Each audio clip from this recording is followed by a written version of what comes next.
Hi, I'm Jennifer Klos, and I'm an art advisor. Today, I'm at Erin Cluley Gallery in Dallas, Texas, to see Francisco Moreno's new exhibition, The Chapel and Accompanying Works. Let's go take a look.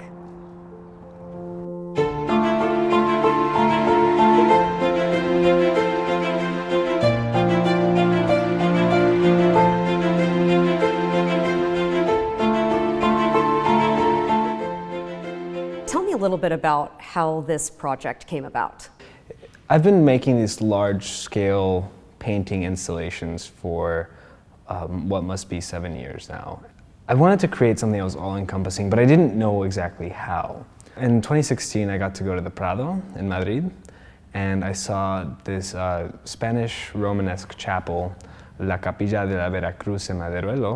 In 1947, the Prado took the chapel. They transferred the frescoes onto canvas and then recreated it inside the Prado. And I walked in and I loved being in an all-encompassing, hand-painted space.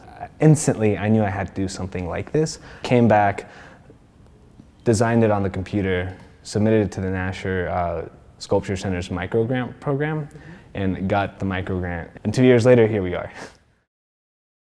The chapel is 12 feet wide, 13 feet high, 16 feet deep inside.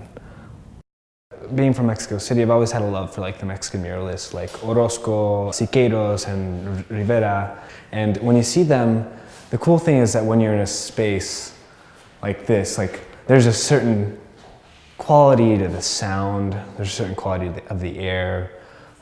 You become aware of your body in a different way. And I think that's something that you typically don't get to think about when you're viewing works that aren't all-encompassing, right? And it's something that I didn't really think about until I finished this piece. What was the inspiration behind the composition and the images that we see inside the chapel? I'm really interested in this idea of like a collapsed archive, meaning that I'm pulling from images that span the time of art history, but also pulling from images of popular culture, right? So you'll see maybe a Rubens reference or a Courbet reference, but you'll also see Gravedigger, the monster truck flying through the skies. And I think there's like a sense of humor that I like to incorporate in my works. I want a combination of organic and mechanical, like of imagery. So you'll see that, you know, I want a balance, you know, a yin-yang kind of situation, and that's something that I definitely strive for. And maybe one image would then lead me to respond to a different image, you know.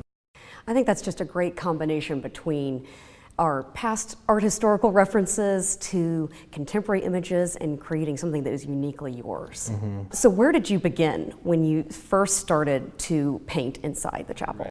I spent like hours just drawing in my sketchbook. Like I almost did this like drawing marathon where I would force myself to draw like 30 minutes, 1 hour, 30 minutes, 1 hour, just like on a daily basis to develop ideas and loosen up my hand. And by the time that I started working in here, I would draw an image fairly quickly because I'd been training and training.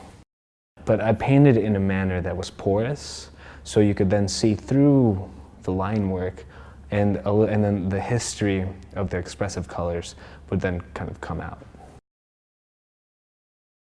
I use like a rake brush. It's like a brush that you can make some multiple